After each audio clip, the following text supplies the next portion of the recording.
it's a great chance that Tyreek Hill may have over 2,000 receiving yards this year. It's a possibility it could happen. That's how great Tyreek Hill has been this season. And he's a part of the reason why Tua has had the best season of his career. You can make an argument for Tyreek Hill being the NFL MVP if you look at the way Tua has played this year alone. But Jaylen Waddle, 62 receptions, 1,117 receiving yards, 7 touchdowns this year. They have been great this year for the Dolphins. So that's the one matchup that I'm looking forward to watching in this matchup.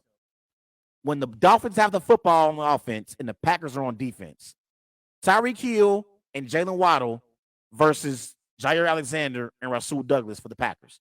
That's the matchup I'm looking forward to seeing.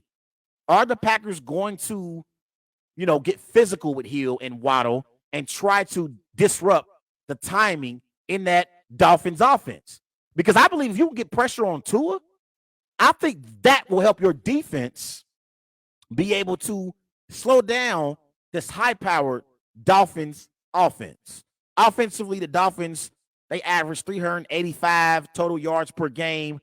That's ranked 4th in the NFL. They average 274 passing yards per game. That's ranked 3rd in the NFL. They average 25 points per game. That's ranked 9th in the NFL. And this year has been the best year of Tua's career. This year, Tua, 24 touchdowns, 5 interceptions, 3,238 passing yards. He's completed 65% of his passes. You got to give a lot of credit to Mike McDaniel and the development that he has done with Tua Tagavailoa. Remember last year under Brian Flores, there were times where Tua didn't even finish games. Ryan Fitzpatrick had to come in and finish games for the Dolphins last year because they didn't believe in Tua. Remember, they were in the Deshaun Watson sweepstakes, and they were also trying to bring in Tom Brady with Sean Payton. So they were definitely interested in moving on from Tua. But I think the Packers, their one chance at being able to pull off the upset is going to be trying to, put up some points offensively, put up some points against this Dolphins defense that hasn't been very good. I mean, you look at the Dolphins defensively this year, they're bottom half in a lot of major categories. They're ranked 24th in total yards given up per game.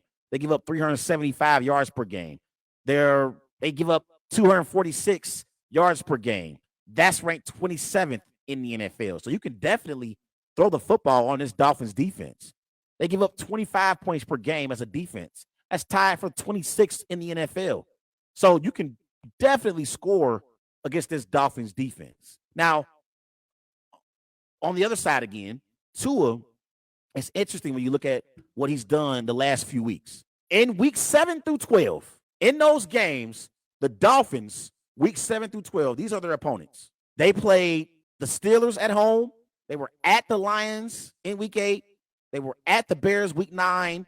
They were home against the Browns week 10. They had a bye in week 11. And in week 12, they had the Texans. Those were the 5 games in week 7 through 12 in their opponents, right? This were Tua's numbers. They won all 5 of those games. His completion percentage was 70.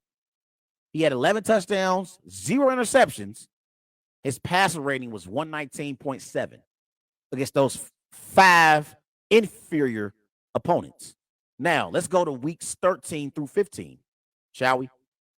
Week 13, they played the 49ers. Week 14, they played the Chargers. Week 15, they were in Buffalo. These were his numbers. They were 0-3 as a team.